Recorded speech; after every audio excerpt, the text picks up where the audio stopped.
Be a part of the best pro wrestling podcast today by supporting the Going In Raw Patreon. You can enjoy access to the live taping of the show, exclusive merchandise, and patron-only episodes, and so much more. Support Going In Raw today. Click the link in the description.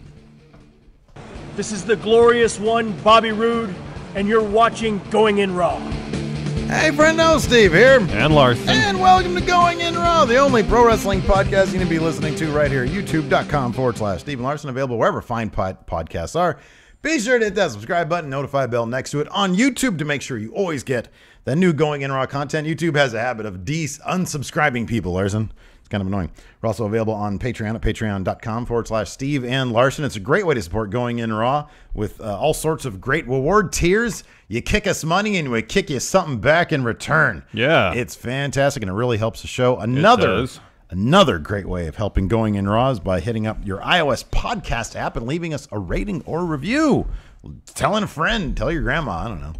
Anyways, we're also on prowrestlingtees.com/Going In Raw. Nope, nothing there, nothing here. That's the Seth Rollins Wrestling School shirt. This is my Elias shirt. Anyways, good stuff, Larson, good stuff. Oh, you want to see a shirt that we have at Pro Wrestling Tees? What happened to the banner that had all of them on it? There's one.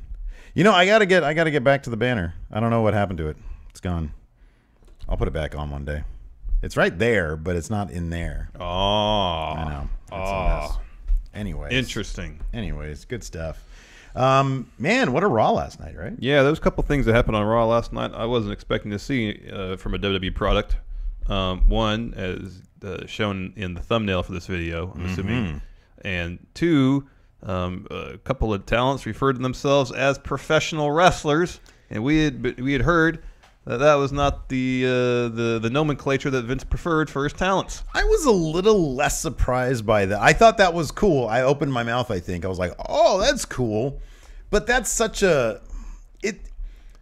I'm always happy. I'm always pleasantly surprised when they dispense with the foolery, with the petty crap details. Yeah. Professional wrestling is one way of saying sports entertainer, and sports entertainer is one way of saying pro wrestler. Yeah. You know? And so two guys whose gimmick relies on being throwbacks. Right, exactly. I love even more what they said about guys from the Attitude Era. Yeah. That was awesome. Yeah. We'll get to that when we get to it. But first up, let's talk about Braun Strowman. Yeah, the first hour was definitely Strowman hour. He dominated the first hour, literally. This was great. He opens the show, starts to drop a promo, says, I'm going to tell everybody a short story. Tells a story about how he wins the Universal title. Before he continue, he's interrupted by Kurt Angle, who was joined by security. Kurt enters the ring. Security forms a line between the ring and the ramp. Braun says to him, I was telling them a story. Yeah. And Kurt Angle says, Braun, you make this a dangerous place to work. You're fired. Yeah, that was kind of surprising. No written warning. No verbal warning. No probation, no suspension. He's like a huge star. Kurt, I'll be honest with you. Kurt Angle, not the best GM we've ever seen on Raw in terms of his actual job performance. Yeah. He's kind of crappy, to be honest with you. He's not that great. Dude, he shows up at the beginning of the show and says, hey, that's a great idea for a main event match. Yeah, you should have your main event booked before the show starts. Right? Kurt. Like, we all sit there on a Sunday night and throw you our document for our little Steven Larson Books Raw. Yeah. You know, what we do on Twitch. I mean, before we go live, we at least know what our main event's going to be. Right? We might book it right before we start, but we know what it's going to be. Man, I'm talking about short-term booking. So there's that. There's, what do you call it? What is it called? When you bring your kid up. Nepotism. Correct. Right? I get that mixed up with something else. He's not terribly good at his job. I mean, I get his philosophy. We settle everything in the ring. Sometimes things need to be settled not inside the ring. Yeah. I do like that he mentioned Braun's grappling hook, though. Yeah. He Where'd you pointed get that out. from? The absurdity of the grappling hook. I swear Braun kind of smiled a little bit. Yeah. Because he knew that the grappling hook was very unexpected. It very much was. It was great. So anyways, Kurt says, you're fired. He leaves the ring before Braun can get angry and take it out on Kurt. Yeah. Braun walks up the ramp, walks backstage. Security's escorting him out. They get to an exit.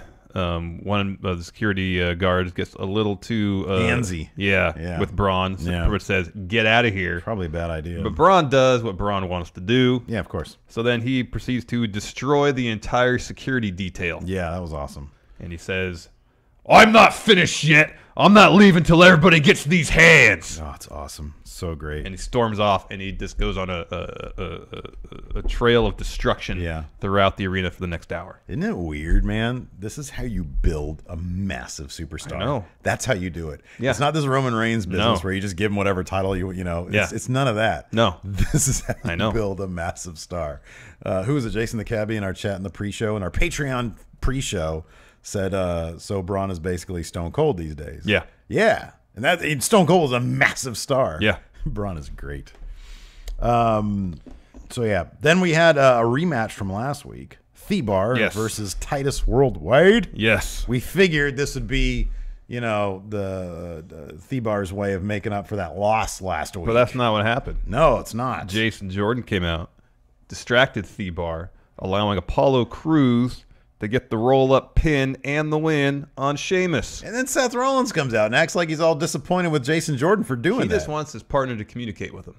He must be on the same page. He feels like they're on different pages right now. Well, I can feel that, yeah. Because later on, during that backstage statement, he's like, I don't necessarily disagree with what you did. I think he meant specifically getting him that match in the main event. Yeah. I just don't really appreciate how you did it. Yeah. So I think he just wants to be on the same page with his partner, and then Jason Jordan is out there freelancing too often for Seth's liking. Look, man, it's a learning experience. They still have to get the shakes out, but being in, essentially a work marriage all of a sudden, just like that, that's going to be a little jarring for a guy who's used to being, for a little while anyways, a single, like a bachelor, Who are you talking about, Jason Jordan? Jason Jordan. Yeah, okay. Let him do, But it's not like this. But Seth comes out and he's so naggy. He's so naggy with Jason Jordan. Look at them. They're pissed off now. No, he got humiliated. It's the veteran trying to impart some wisdom. He's so naggy. I love Jason Jordan. Yeah, he's great. Jason Jordan's great, man. He seems to take such glee in being annoying. I know. It's fantastic. He does. Like that bit backstage with Kurt where he just stand there smiling at him awkwardly. It was great. How great is he? Wears the belt everywhere. I know. That's fantastic. After that, we go backstage again. Braun Strowman kicks down the door to Kurt Angle's office and trashes the whole place. That was awesome. He destroyed that TV that was mounted on the wall. That was great. This is what you get for firing me. You want to fire me? I destroy your office. Yeah, that was fantastic. I think there's a commercial break. Come back, and we're in catering. Yeah. And there's someone backstage pokes their head and says, Braun Strowman is headed this way. And as soon as that guy leaves, Braun Strowman is there, flips over a table, choke slams Kurt Hawkins through a table of food. Yeah. Is about to leave, runs into a stagehand with baker of some sort. Or a baker with a giant chocolate cake. Rather than destroy the baker or the cake, he takes a piece of cake and takes a bite out of it. There's something Shakespearean about that. I can't quite put my finger on it because I'm not that smart. But there's something very Shakespearean about that. And I love they had the baker just sit there like this. I know. It was like a statue, just a stone statue. Even after Braun left, the baker just stood there realizing that while he might be missing some cake, he avoided That's the most Stone Cold thing. This was the most Stone Cold Braun we've seen. Yeah. And it's so effective. It's so effective when it's just a guy who's just destroying things. Yeah. Oh, it's awesome. After that, we're back to the ring. Enzo comes out with Tony Nese, drops a promo. Goldust and Cedric Alexander come out to the ramp. They talk a bit too. Cedric calls Enzo soft. Setting up for their match after a commercial break. But before we get to that match, we get more Braun destruction backstage. Yeah. Just throwing stuff around. Yeah. Kicking stuff. Yes. Great. Yes. Tony Nese versus Cedric Alexander. Decent match. I don't know if it really advanced the story a whole lot leading up to the title match. Other than Cedric just winning. No, because it's the same story as we already got on 205 Live. They do that. They do that sometimes. They have like a weird, getting to know you match on 205 Live, and they do the exact same thing on Or Raw. I think it's more the get to know you match on Raw. To be honest, I kind of feel like Goldust did a lot of the heavy lifting in terms of whatever character development or build we were supposed to get. I know. I think they should just really be focusing on the story between Cedric and Enzo. When Cedric is just standing next to the guy who everybody's paying attention to, good luck. I know. And then when Goldust was like, "I've got one word to describe you," and Cedra's like, "Hold on, it's almost like, hey, let me talk too." Yeah, it's not a good look. Yeah, no, I agree. So next up, Cedric picked up the win with a lumbar check. It's a beautiful lumbar check. Yeah, I've never seen this one because he jumped up and he rotated in midair and landed on his belly. That was great. Yeah, it was good. That was cool. Next, Kurt Angle enters his destroyed office. Is surveying the destruction. And a ref comes in and tells Kurt that Braun is headed towards the production truck. I believe I called that last week. I mean, the question was, what else can he do? And you said right here on this very set, production truck. Braun literally went into the production truck. I don't know what's going on, man. I don't know what's going on. I mean, either this stuff is just easy to call. I think in this case, it's pretty easy to call. I don't know, man. He actually went into the production truck. Yeah. If you think about it, there's a lot of stuff that can be destroyed and can be messed with. I really did like how he went to the production truck and was as delicate as possible. He was as delicate as possible. That is a $12 million production truck. I was even concerned when he kicked that garbage can that he was going to break something. Right, I know. He shoved some papers to the side. You're all garbage. What did he say when he was in the production truck? I don't remember. I started to think that it was going to get super meta because of wait a second. They cannot cut the camera. They can't cut to a different angle here because he's scaring off all the people who do that. Yeah. And they didn't. No, their credit. I think they have more than one production truck too. Camera just followed them, and then they were like, "Okay, go back out there." Yeah. Why did you tell people to get all in that one room? I don't know. It was like the first scene in GTA 5. Yeah. Except in that, I think you don't shoot people. You lose if you shoot people. Yeah. You just herd them.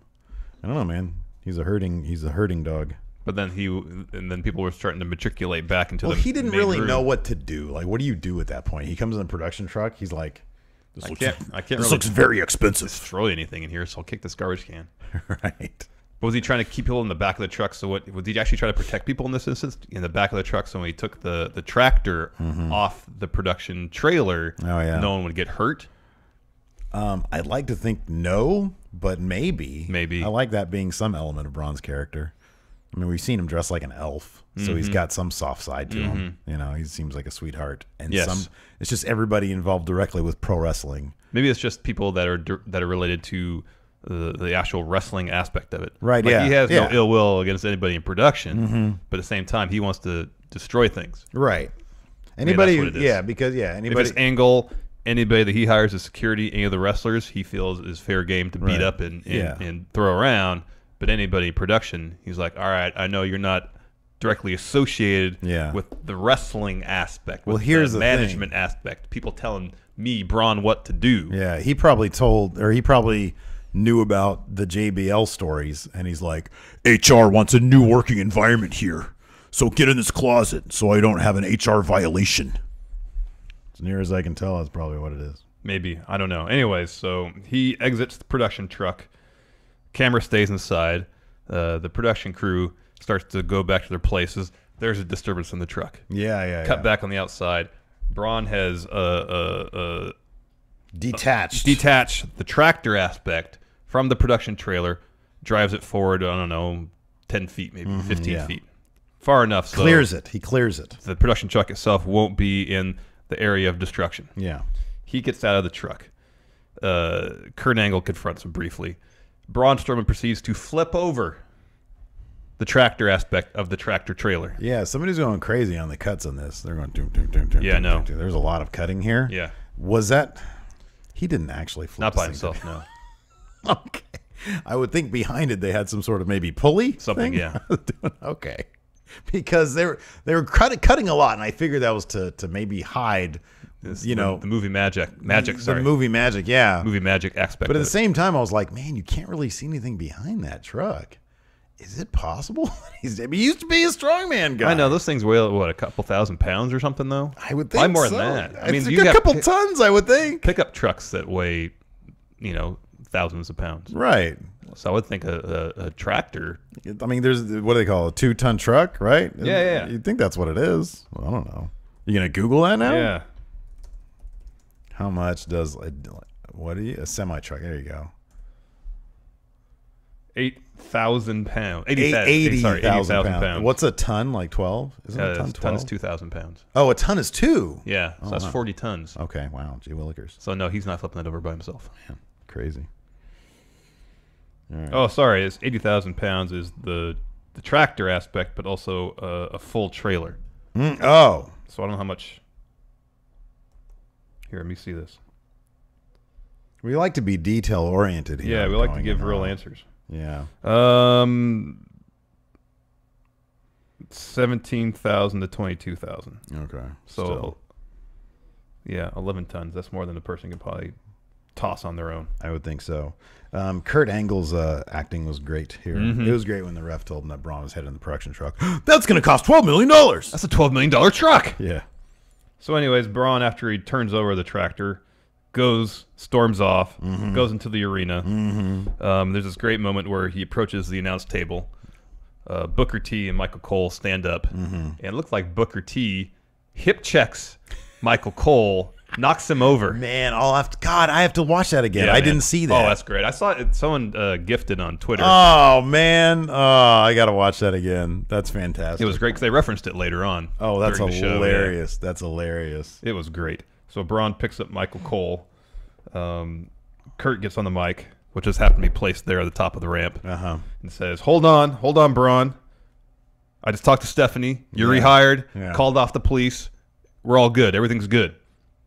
And Braun puts Michael Cole down, seems content, starts to turn to walk backstage, turns around again, picks up Michael Cole, and throws Michael Cole into all the security guards down by Kurt Angle. I do like that him and Michael Cole couldn't quite get on the same page in terms of how to carry Michael Cole. Yeah. Because at first he was trying to do it by the belt buckle, and that wasn't really working. So then he tries to, and it's just really awkward. Yeah. And it's like, this guy just tipped over. I noticed that too. It's like picking up Michael Cole should be a breeze.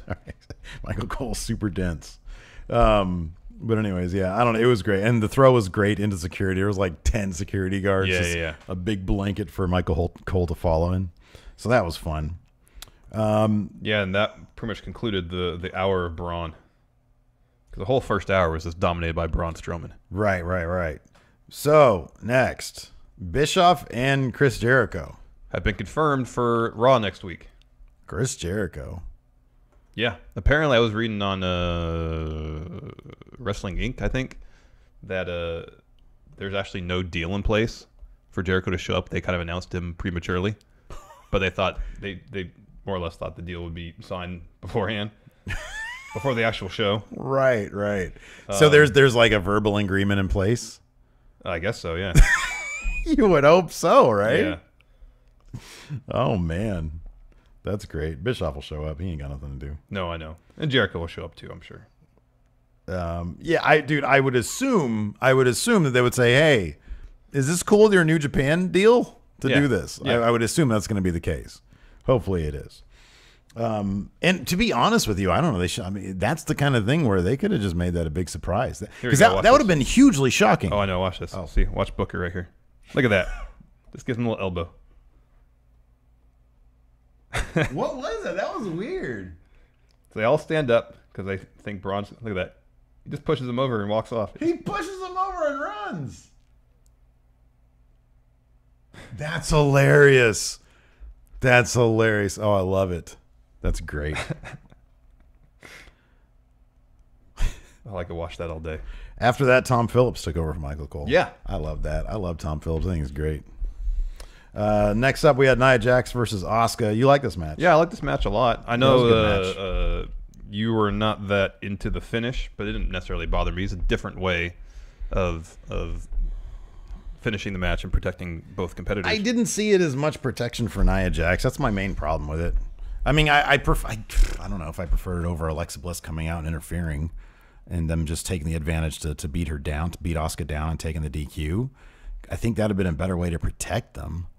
Because like Nia Jax, so like Asuka worked over her knee. Well, she started the match kicking her hamstrings and her knee, her leg, had her in a knee bar for a bit, and there was a spot where Nia was standing on the ring steps, but to do something to Asuka, Asuka kicks her off. I love when you call her Oscar. Well, Asuka. No, because you've done it a couple. I know it is. You're just running through your words. It's fine. I get Asuka. It. It just always. I always get like Oscar in my head. It cracks me up. Nia lands on the ring steps with her leg trapped between the ring steps and the ring. What? Alex C says Tom Phillips walked in like C-3PO. He is the most C-3PO guy on the roster, I think. Anyways, I'm sorry. Yeah, so she falls on the ring steps. It was a very well-coordinated move. Yeah. One of her legs lands in between the ring and the ring steps. The ring and the ring steps, and then she falls over. And looks like her knee could have got bent a little bit. Commentary did a good job yeah. selling it. She did a good job selling it. She did a great job actually selling it. Yeah, no, she totally did. But she tries to get up. She gets back in the ring, tries to get up a couple times. Actually, I thought what was going to happen is that would happen. She would stay on the outside and get counted out. That's what I thought. She barely made the count out, and then she tried to stand up in the ring a couple times and couldn't. And the ref called for the bell. I think. Okay, so I think a more effective way for protecting her in this case would have been she somehow gets Asuka up for a Samoa drop, Samoan drop, and buckled, and then Asuka gets the win that way, or they call it off. They stop it there, because her just coming in, beating the count, and saying, the ref was the one who stopped it because she couldn't get up. Yeah. But I don't know. It kind of makes her look a little on the weak side, in my view, in my opinion. It's a leg injury, man. Yeah, man. Anyways, Alexa Bliss comes out to check on Nia, help her to the back, along with the referee. Yeah. But then next, yes, Kurt Angle in his office again, trying to pick up the destruction. Jason Jordan comes in. Yeah. He tries to have a heart-to-heart moment with his dad. Such a little dick. I know. I love it. Just stands there with a smile on his face awkwardly. I want to say thank you for, Kurt is obviously going through some stuff right now. I know. Just want to say thank you, Dad. I don't know if you noticed, but I was behind you the whole time. Yeah. He was like, I was ready for Braun Strowman. I was ready for him, It was great. He says, well, Seth is really tore up about his loss last week, so how about this? I'll speak for my partner. Let's have a match between him and Finn Balor tonight in the main event. Yeah. And rather than Kurt saying, that's a great idea, with any measure of enthusiasm, he kind of says, all right, fine. Get out of here. And that's when Jason Jordan stands there like this. Gosh, it was so good. Jason Jordan's great. Oh, man. Next up. Backstage, Nia Jax and Alexa. Nia's putting some ice on her injured leg. Enzo Amore comes in. Alexa says, Enzo, get out of here. I got this. Enzo says, actually, I got this. And Nia says, yeah, Enzo's got this. Ooh. Alexa leaves. Yeah, no good. Next up, we had Say Yeah. Yeah. Yeah. Go hard. The Revival against Extra Talented. That's Aaron Solo, Bailey's boyfriend. Oh, okay. And his tag team partner. Okay. Revival win, of course. Yeah. In quick fashion. Easily. And then they gave a great promo afterwards. Oh, it was fantastic. Scott Dawson is great on the mic. They're both really good, man. Scott Dawson's better of the two. The bald one, right? Yeah. Yeah, he's fantastic, but what's his face? Wilder. Dash did a great job. He did a good job with what he was saying. He delivered his line last night really well. So, yeah, they had this great line. You have it here in the notes. We're not sports entertainers. We're professional wrestlers. I don't think they've said the words professional wrestlers on a WWE product in a long time. Not in this, not in this way, unless it was like some old timer talking about a story or whatever. Yeah. I like that. I loved when Charlie Caruso said, well, who are you guys most excited to see next week because you're from the old school? And she brings up Stone Cold Steve Austin, the New Age Outlaws, and he says none of them were professional wrestlers. It's because of them that the business is in the sad state it's in right now, essentially. I'm paraphrasing. Yeah. They said something like, and the people in the boardroom don't control us. Right. Very Jim Cornette line of thought there. Bring Cornette in to freaking to manage them. Maybe he was at the Hall of Fame thing. It's true. I wonder what half the locker room thinks of Jim Cornette. I don't know. I don't know, man. I don't know. Anyways, great promo. Really it was good stuff. Yeah, that was next. Cool. Elias comes out, drops a promo, and then did you see that shirt of his? Yeah, it was like a blouse. It was this. It was too much for the eyes. It was awesome. It was great. This dude is the best. I love Elias. Elias is such a joy because he completely understands how much power he has over any given crowd. Yeah. He knows how to get heat. And he's so on the verge of cracking up at his own gimmick. It's fantastic. I love every second of it. So he dropped a promo. He talks crap about Cena. Everybody's coming after Cena. Yeah. Well, I think maybe with Joe hurt now and his Rumble status up in the air, maybe they're going to have Elias take that spot. Karen says, I need that floral shirt. I kind of do need that floral shirt. I'd wear the crap out of that. And then he sings a song to introduce. He says he was paid handsomely to do so. Yeah, man. Introduce Miz and Miztourage. Absolutely. That was great. Miz dropped a promo before the Miztourage's match against Roman Reigns, saying that he's going to get that title back next week at Raw 25. Yep. Miztourage 2-on-1 handicap match against Roman Reigns. Oh, man. Finally, 2-on-1. Roman Reigns lost. He ate the pin, right? No. Right? No, he speared Axel and pinned him, winning the match. What a bummer. It was a bummer. Yeah. It was an okay match. It wasn't as good as the previous Reigns matches we've seen on Raw, though. Yeah, I mean, it's a Miztourage, man. You know, they're not going to let. I mean, they don't let Curtis. It's always kind of a bummer when like a henchman group exists solely as a henchman group. You know, they don't let them do anything. Which is interesting you say that, considering the next match, Sasha Banks versus Sonya Deville, with Sonya Deville picking up the surprise win over Sasha Banks. Okay. Let's talk about this. This is a quick match. Yeah. And Sonya Deville went over pretty strong. Yeah. And they did not, Paige came out, they did not address. Well, they did mention that she is out of the Rumble during the show. Right. They mentioned that.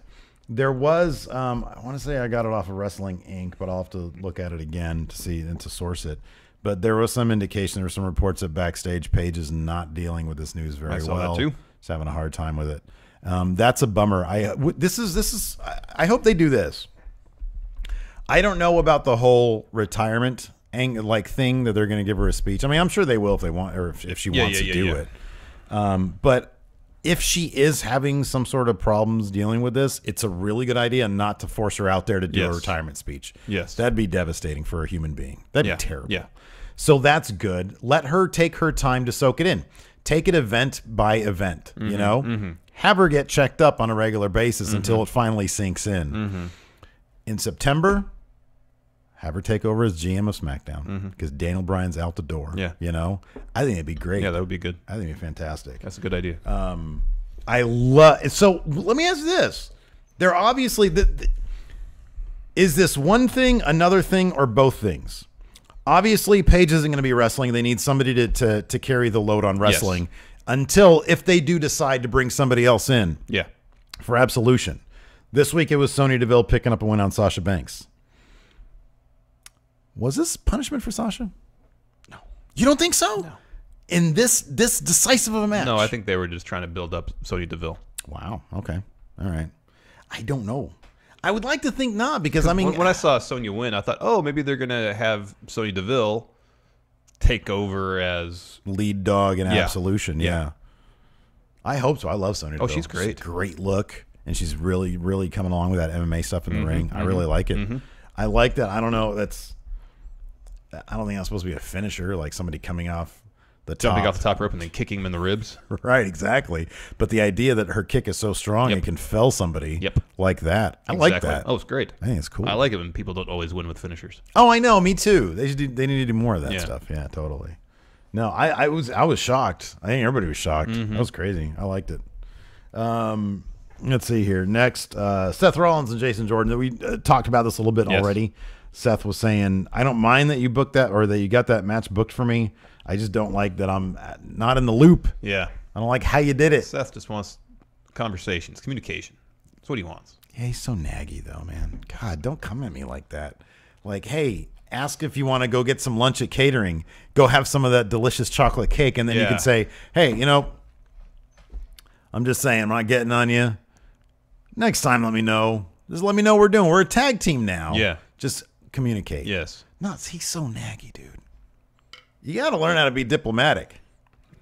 I'll tell you, man. In a wedding. Seth is the architect. This is old. Seth is the architect. He's used to making the plans. To me, this is a huge you know change what? for him too. You gotta adjust, man. Well, that goes for both parties, I think. Did that camera move again? I've got more room over here again. No, I think you're moving. It's your magnetic personality. Oh, thank you. Next, Matt Hardy. Yes. Finally has his own Titantron. It is great. Do you like his Titantron now too? It's better than his old one. Yeah. Yeah. No, all the deletes. Yeah, it's great. Yeah, it's great. It's great. I was just happy with something that wasn't like the Hardy Boys, yes. you know? Yes, and actually was pretty decent. Give me Rebby and King Max. He says something on Twitter that their arrivals will be happening yes! imminently. Oh, I love it. I love every second of it. Crowd's going to pop big time. Oh, yes. So he took on Heath Slater, of course, beat him. Yep. With a twist of fate. Yeah. Yeah, if they keep on this path, they'll be able to pick up whatever momentum they may have lost by not doing the delete thing immediately. Oh, absolutely, yeah. And I'm glad that we're not into week 6 of him just showing up with a crumpled thing behind him. They're making some movement. They're making some progress. Finally, our main event, Finn Balor, real, versus Seth Rollins. Seth Rollins. Finn did a little picture-in-picture promo before the match starts. He looked like he just woke up. I know. He's taking a nap in the locker room with some production. The day at SummerSlam when I won the Universal title against Seth Rollins was my best day of my career. It was also my worst day. Real. That nap was real.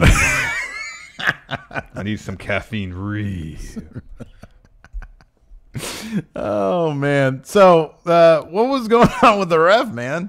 How many times? He was very good. I thought it was 3 times. Yeah, and then he was good going for a 4 count on that one botched for pin. a 4 count. That was 3 hard freaking slams right there, man. I know that was confusing. That was not his fault though, man. Seth, come on, Seth. You gotta. Like, I understand you always want to be looking at the ref, but sometimes the ref's not right in front of your face. You gotta feel the hand hit the mat. This is the main event of Raw, Seth. I know. What are you doing? Even Finn should have been like, at a certain point. Do you think? I wonder, have wrestlers done this? Like, if they can feel there's about to be a botch, don't they start to do this? Oh, maybe. Shouldn't it be like a team effort? Like, you can't just rely on the guy putting his shoulder up. If you know, if that ref goes 1, 2, and you know this is about to happen, don't you start to do this? No, I think you just do your job. We got to ask some of our local friendos. Yes, that's a good question. Our wrestling friendos about that. So, yeah, Finn, towards the end of the match, reversed. It was a good match. It was a really good match.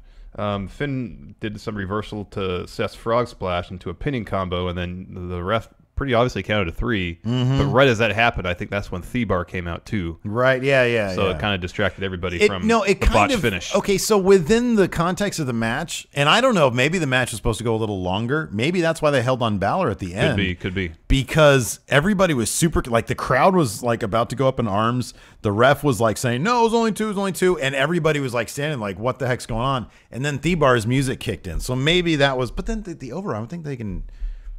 Let me ask you, the overrun, is that fluid? Like week to week it is. Week to week. Yeah. But during the do you think during the course of the actual episode, the overrun, do they tell USA we're going to go to 8:05 or we're going to go to 8:11? Right. Yeah, they have to, right? Tell USA that. So they can program accordingly. Right. So anyways, that happens. Thebar comes out to the ring. They and the club surround Jason Jordan briefly, but then just everybody starts brawling. Yeah. The club, Thebar, they go at it. Yeah. Jason Jordan's involved. Balor hits the top rope, tope con hilo on everybody. That was great. Yeah. He gets back in the ring. He, I believe, runs to the ropes. Jason Jordan trips him up. As Balor gets up, out of nowhere, Seth Rollins hits the curb stomp for the win. Oh my gosh! Corey Graves immediately called it a blackout, but that was a curb stomp. And then later on, he called it he said that's stomp right blackout there. Was what it was called in the Indies. I think in NXT too. In NXT, that's what it was called. It's just kind of cool that he called it a blackout, not a curb stomp. Maybe they don't want to call it that. Probably not. I have no idea. I'd be surprised if the nomenclature was what got it banned. No, I think it's the move itself. Right, exactly. That immediately at Real Going in Raw. At MF Steve here, I'm sure at Joey Beardy blew up with curb stop. Should we, if we do a count out on our top 10 Raw moments ever, should we add this to? We kind of should. Absolutely. Hold on, I want to see. Where's my? Oh, here we go. 763 likes of my stupid surprise shock face and yelling curb stomp right here. It's pretty shocking, unexpected. That was super shocking. And Seth, this one he has even more, 860 likes. Seth even seemed surprised. He hit it and looked around, and then pinned him. Right. I literally, and this is true. I stood up. Bama was in there with me. I stood up and it was my gut reaction. I said, "Holy!" I dropped the F-bomb. She comes up to me and starts laughing and punching me. It's a kid I'm raising. I was stunned. Yeah, it was surprising. Oh my God. The whole crowd was like, Yeah. What did we just see? Oh, man, that was amazing. It was pretty neat. That was great. And Finn sold it like a champ. Everybody also on Twitter was saying, Finn's messed up right now. Like, I think he just got concussed. This was just a great sell job. That was a fantastic sell job. And they, like you said, they lingered on him forever in that last shot or the last couple of moments. Had a hard time getting up. Yeah. Carl Anderson said something to him. He looked all woozy. Yeah. Yeah. And then he got up. So I don't know. I really hope that they use this. And then, and Seth tweeted, "Welcome back." Yeah. With a picture. I really hope they use this to ramp up something where Finn is a bit more heelish.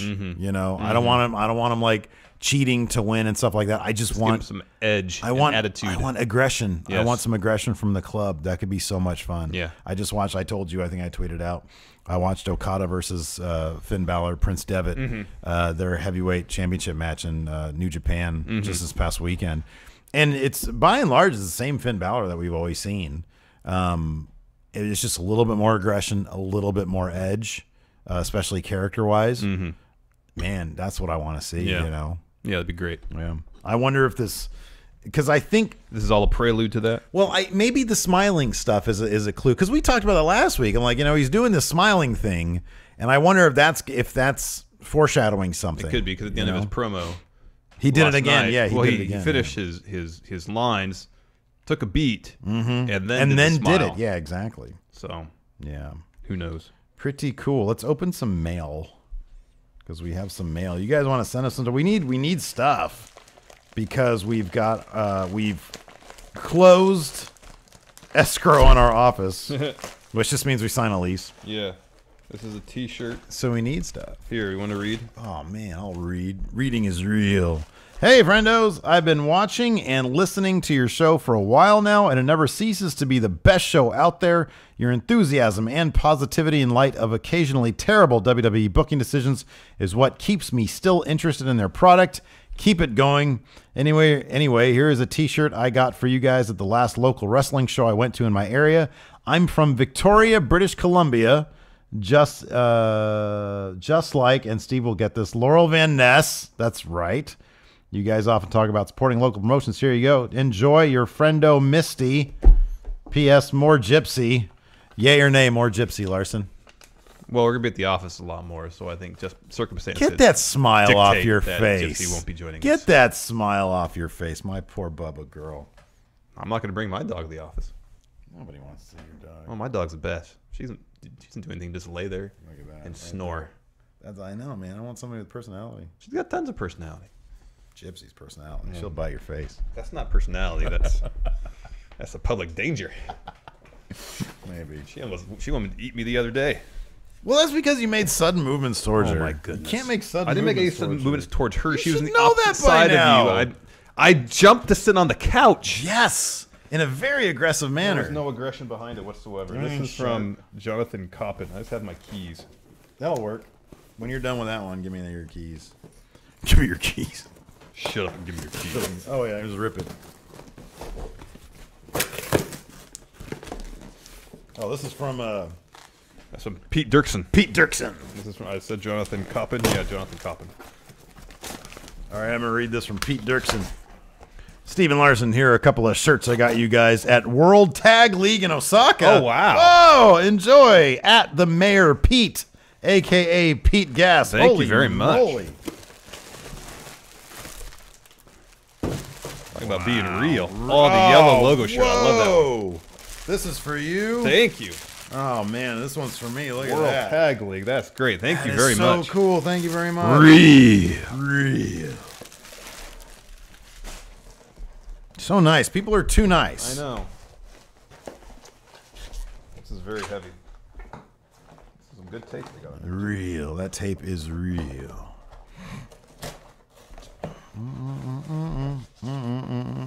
Jack Dolan says, "Do you want me to send more giant props?" Sure. We have lots of room. Yes, we will have tons of room. Might as well. Yeah, I lived in Victoria for a while. British Columbia. True. Yeah. Oh, Karen reminds us, Japanese sizes are one size smaller than in U.S. Well, perfect. Give me more motivation to keep going to the gym. Yeah. Holy crap, what is that? Really, it's a bunch of magazines. Real. That was really Look well at that. packaged. I will read this. Look at that. It says hashtag legacy. Holy crap. That's a lot of magazines. Wow. Well, this is the magazine I think, this is one that Bill Apter did when he left PWI. Let's find out. You got to Stephen Larson. You guys may not remember me, but my name is Jonathan Copen, and I used to be a Patreon donator for Going in Raw. Oh, it is, yeah. Over the past few months, my life has been rough after leaving my job due to being mistreated by workers and management. Oh, no. As I learned, I needed to go where I am celebrated, not tolerated. However, that caused me a lot of stress and grief due to lack of employment. Thus, my financial situation went for a turn for the worse. Throughout the year, I've struggled and become depressed. But throughout the constant roller coaster, watching your videos has kept me entertained and provided so much laughter and insight regarding the wrestling world. From your opinions about the product to your impersonations and even gaming content, this has become my favorite wrestling podcast. In closing, I want to express my thanks to what you have done for me and the friendos by providing you guys with classic wrestling magazines such as WOW Magazine to use for your new set and whenever you guys find an office space for the show. Once again, thank you, Stephen Larson, for making my year stable and fun for me. Now that I have 2 jobs, things are beginning to look up for me. Merry Christmas and Happy New Year to you, your loved ones, and the Friendo community. Keep up the awesome work and look forward to whatever content you plan to bring in for your channel. Best regards, Jonathan Copen. Thank you very much. P.S. I plan to donate to the Going in Raw Patreon in the near future. Hope to be a big part of the Friendo community. You know what, man? When you send us cool stuff like this, you are a big part of the Friendo community. Yep. Thank you very much, Jonathan. And I always love when I hear that our podcast is bringing a little slice of happy into somebody's life. It's always great. Oh, scary Benoit. Don't put him on. Oh, no, don't show him, Larson. Don't show Benoit. I'll be demonetized. Some good pinups in those magazines there. Here. All right. Demonetized. I love it. Chris Benoit's challenge. Take your shot. No, thank you. I don't think I will, Chris. This is great. We'll go through these, find some Hey, look, quality. Larson. Oh, you didn't know? Look at this Edge. He did neat things. Yeah, he did. All right. That's Thank awesome. you very much. Thank you very much. You want to answer Fantastic. some questions. Man. Absolutely. World Tag League shirt. This makes me very excited. Absolutely. Oh, that's so real. It's got all the dates on back, too. That's great, man. That's awesome. Real. Excellent. Here we go.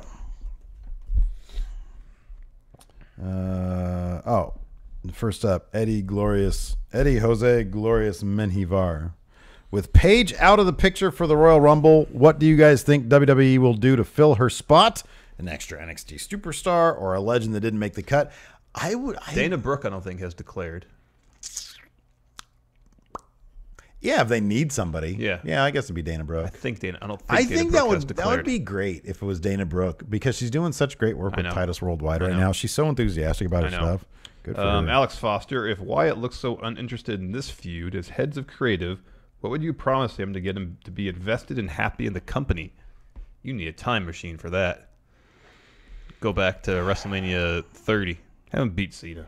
You should have beat Cena. I mean, I would say keep him. Look, all you got to do with a guy is say, Bray, this is what we'd like to do with Matt Hardy. We think it's going to be a pretty big deal. The people are really behind him.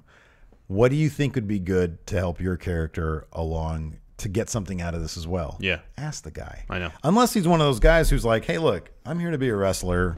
You tell me what to do. I mean, I imagine there probably are some people out there who are like, definitely. show me the script, tell me what to do, and I trust you guys with that. That's not my job. My job's not creative. If that's the case, then I don't know. Give him some wins. I don't know. Give him some wins along the way. Jack Dolan, make a Starfleet bridge crew from members of the Raw and SmackDown rosters. Captain John Cena. Who's chief of security? That's Braun Strowman. Like Worf is Braun, Yeah. right? I feel like we've done this question before. I'm sure we have. Who's Data? Oh, Chief Science Officer. Jason Jordan can be Lieutenant Barkley. Okay. Xavier Woods can be Chief Science Officer. There you go. I like that. Who's Deanna Troy? Who's counselor?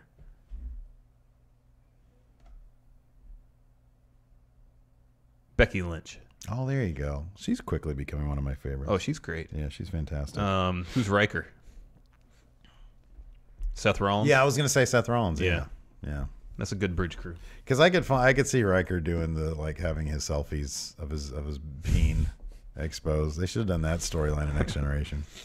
CM Punk finds it insulting with the NFL head coaching searches in full swing. Power rank. What Seth picture?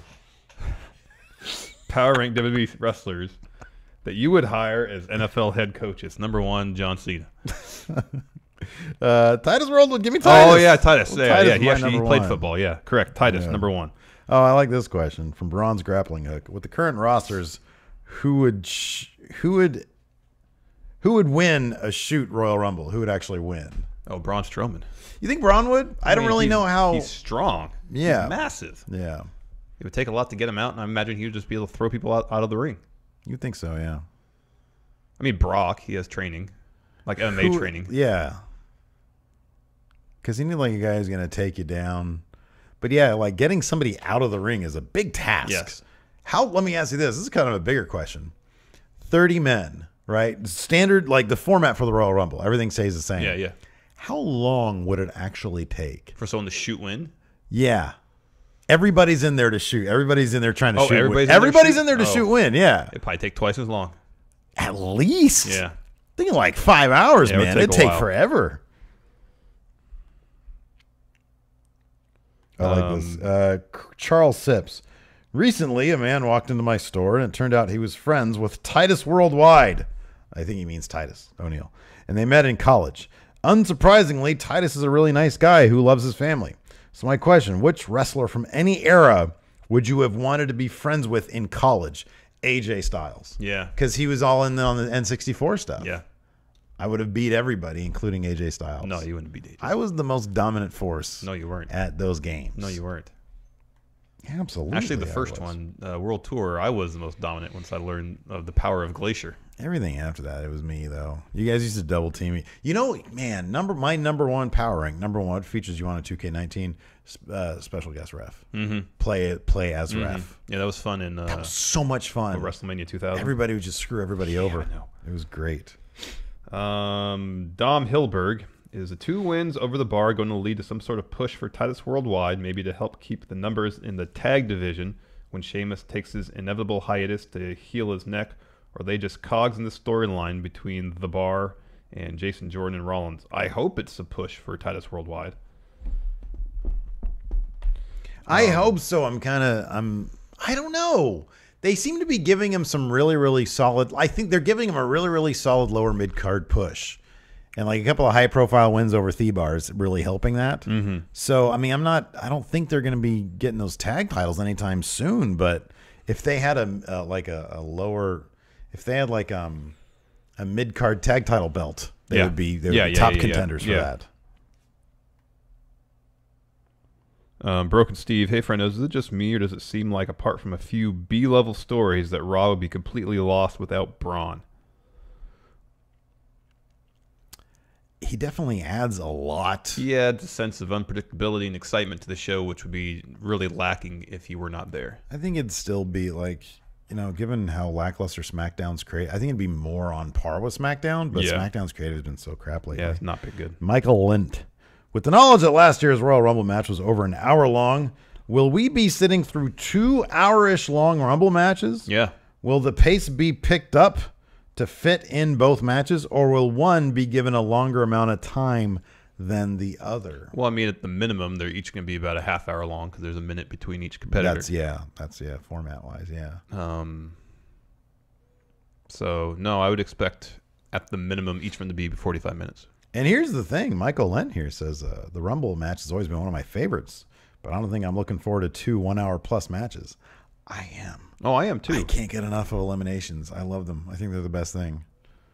Oh my God, he just got eliminated. Braun's grappling hook. Is it weird that Jason Jordan was known as a tag team specialist in American Alpha, and now he suddenly doesn't know how to act as a team? Right. That's actually a really good point. That is a really good point. Oh, man.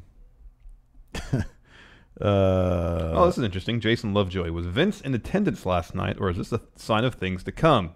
I feel like all the rumors of him focusing on Alpha Entertainment may lead to more shows like this. Also, shout out to the Michael Cole spot. Maybe. I thought about that too. Whoa, better shows without Vince around.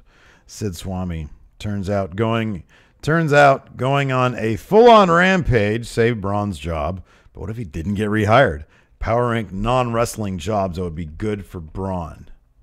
Mover. He could be the premier moving service. You can just load up your garage on his back. Yeah, demolition. Demolition for sure. Oh, yeah, that's number one right there. Yeah, demolition. Demolition. He wouldn't need any of the tools or accoutrements that most demolition experts would need. He'd be able to do it with his bare hands. How about this? Cake taster. Yeah, that's good. You can quality assurance for a baker. Yeah, good. Good. I would think that profession utilizing grappling hook. Grappling hook specialist. There you go. I feel like there's a number of variety of jobs, so you just need a specialist with grappling hooks. Daryl Cat Takahashi, how much longer do you think Kurt Angle's going to be GM, empowering the next people who likely will be a GM? I think Paige has to be a GM after you come Daniel Bryan leaving. Yeah. That's going to happen. He's either going to start wrestling or he's going to leave. In any event, he's not going to be GM past September. Yep. God, Jason the Cabbie. While it may seem a foregone conclusion that Asuka is going to win the Women's Rumble, does she really need the victory, or could Nia Jax benefit better from it? I mean, okay, so her being eliminated does not constitute a loss. So it doesn't. I guess not. That does not go on your record. I guess you have to be pinned. If in like to suffer the first loss. Yeah. So like in the mixed match challenge, I understand that's not exactly within canon, but if her team loses but she doesn't take the pin, does that count as a loss against her? No, it does not. All right. No. Because so if she's on if they did like a 6-man tag match with on Raw, Asuka and loses, as long as she doesn't take the pin, that's not a loss. I like Nia Jax, but at this point, it feels like it does feel inevitable that Asuka is going to win. So if it doesn't happen, it might be a bit of a letdown in one respect. I mentioned this last week. It's a double-edged sword. Yeah. If Asuka wins, it'll feel like we met expectations. If she doesn't win, it's going to feel odd. It's going to be like, wait, really? Asuka didn't win?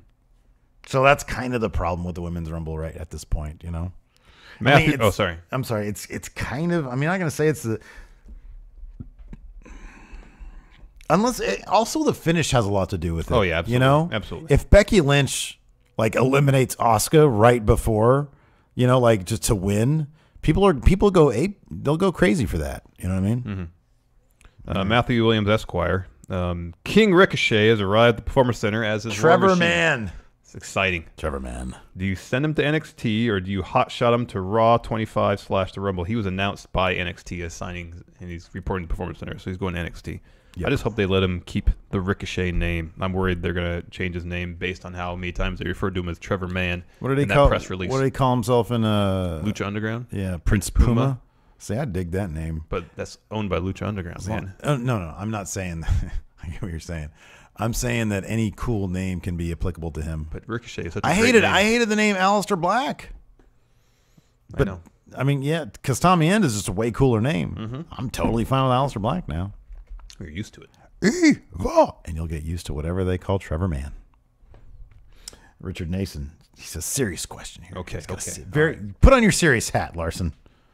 He says, it was made public and in the media that Paige has to retire. They did not mention on Raw. All that was said was she is, quote, unable to participate in the Women's Rumble due to neck injury. Now, do you think they said it this way as it's not as bad as they originally thought? Or is this a way to keep Absolution looking strong till the Royal Rumble? I think they did it to emotionally protect Paige. Maybe especially after they saw the breakdown that Daniel Bryan had after he was told you can't have to just retire. tell people to go out there and retire. Nope. You can't do that. Nope. So I honestly think... Because there is a part of me that kind of felt the same way. I was like, wait, maybe they're getting this wrong. Maybe they're not. But then I read that she's having problems with it. Who knows if that's true or not? Yeah, who knows? But if it is true, then this is a darn good way and a very compassionate way to bring somebody along to the emotional point where they don't do something, especially her who has a history of some instability. Yeah. You know, just, hey, bring it. There's no need to say anything now. Just, all right, Paige, come to this conclusion on your own time. There's no rush. Yes.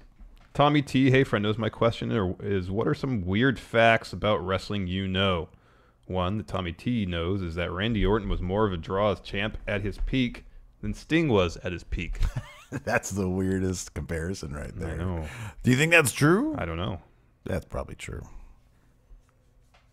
I mean, Randy Orton also had a bigger infrastructure behind him. Yes. So, oh man, what's a weird wrestling fact? Well, the weirdest one for me right now is knowing that when Ric Flair would expose himself to his fellow wrestlers, he was erect. That's weird. That is weird. That's odd. Something I wish I didn't know, you know? Yeah, no. Shane Douglas worked both at Target and as a teacher. Yeah. Weird wrestling fact. Your turn. I'm thinking. Come on, give me one. Give me a juicy one. I don't know if I can think of a juicy one right now. Yeah. Is there a weird Jake the Snake Roberts evidently was terrified of snakes? That's not true. Who said that? I read that somewhere. Oh, yeah? Yeah. That would be weird. He was around snakes his entire career. Super weird. That'd be like me having the snake gimmick. Yeah. I'm not doing that. Yeah. Give me a break. Man. Yeah. Let's see here. You keep thinking. I'll think. You keep thinking. You're on hiatus right now until you give me a weird wrestling fact. All right. That you know.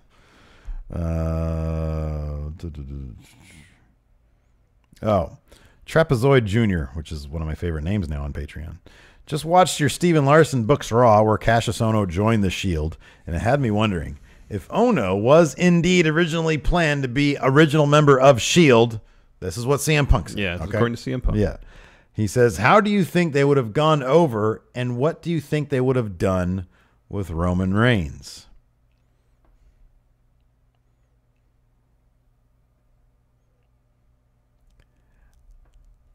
I don't know if they would have been. Do you think they would have been as over as they were? I don't think so. Without Roman? No, I don't think so. Was Chris Hero in that spot? Because I think, with the way the Shield was constructed, it was the perfect. They had mix. Reigns, the muscle, Seth, the brains, and then you had Dean, the wild card. Yeah. They had the perfect match of everything. Yeah. Ono is tall, but in 2013 he wasn't ripped. He's a great wrestler, but he wasn't known as like a strong man. Right. And I think that's kind of what they needed. They needed some muscle. Yeah. Maybe with his striking prowess, that could have compensated for that. Yeah. The dynamic would have been completely different. But he's so good on the mic too that I imagine him doing most of the talking. Not that Dean's good, but Ono was fantastic. Yeah. No, he's great. I don't know, man. It'd been so different. Imagine him coming out in the SWAT gear and all that. I know it would have been really different. Maybe they would have been over. Yeah. Reigns just came off as like a box office guy. Yeah. He just came off like a really, really box office guy, big money guy. But I love Cassius Ohno. Oh, he's great. He's great. I'm glad that we booked him back into the Shield. Oh, I know, because we're great. You want to do play per view? It's time for play per view. Do you have any ideas? I have a Royal Rumble pulled up. Oh, what a great idea! 95. You have 95. There's only not going to be a lot of matches. No, there's 6, including dark match, 5 without. This is 95. You said what now? 5 matches. Okay, I've got 6, including dark match as well. All right, what year is that? 92. All right. Oh, you don't want to do 92. I know that one really well. Okay. What do you have? 96. 95. You have 95. How well do you know 94? Not as well as I know 92. Okay, I like that you know 92 really well. That's the one that Flair won the title at. Watch that show. Good point. Fine, we're going 94 versus 95. I will go first. Do you have 6? Get out! Stop looking at everything. Well, it's just the order people eliminated from the Rumble. Probably. Yeah, it's got. But do you have 6 matches? Yes. It's got 6. Yes. All right, we'll start with the dark match then. Very well. Give me 1 second here. I'll put up on my phone. Can you describe what are we even doing right now? This is a play-per-view. What is play-per-view? We challenge, we quiz each other on the results. It's the greatest wrestling trivia challenge ever. It's the replacement for Kayfabe Corner, which we never really gave the send-off it really deserved. We just go back to old pay-per-views, quiz each other on the results of those shows. Wrestling, you know, you don't always get a great send-off in wrestling, man. I know, but Kayfabe Corner was such an important part of what we did for so long. Hold on a second. 3, what did I say? 4. It's in 94. Well, hold on. I might want to do... Oh, wow. You knew 93 was in Sacramento? Oh, yeah. That's cool. We're going to go 93. Okay. 6 matches? Yes, okay. Including dark matches. Okay, good. Okay. First match. The Brooklyn Brawler versus Buck Quartermain. Buck Quartermain. Yeah. Okay. Number 1. Doink the Clown versus Jim Powers. Doink. Very good. Razor Ramon, the Intercontinental Champion, versus Jeff Jarrett. What was it, 95? Yeah. I'm going to say Razor Ramon. No. Let's see here. In a tag team match, the Beverly Brothers, Bo Beverly and Blake Beverly, took on the Steiner Brothers, the team of Rick Steiner and Scott Steiner. Let's go with the Steiners. Yeah, that's a good idea. They won. Next, Erwin R. Shyster versus The Undertaker. The Undertaker. Yeah. Okay. A singles match for the Intercontinental Championship. All right. Marty Jannetty, the challenger, versus the champion, Shawn Michaels. HBK. Yeah. Marty Jannetty was never Intercontinental Champion. That's not true. He was. Was he really? Yeah, he beat HBK for it at episode of Raw. Oh, my gosh. Next, Bret Hart versus WWF World Heavyweight Champion Diesel. This was 1995. Yeah.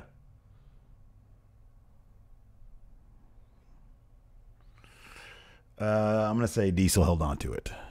He did, but it was a draw. They fought to a draw. But he retained the title because it was a draw. Well, I said he's going to hold on to it. He said he held on to it. He didn't say he won. So that counts. Okay. Nice.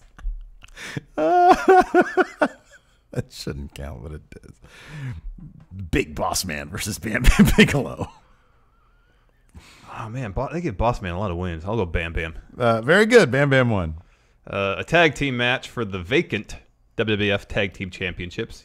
We had Bam Bam Bigelow and Tatanka versus the 1-2-3 Kid and Bob Holly.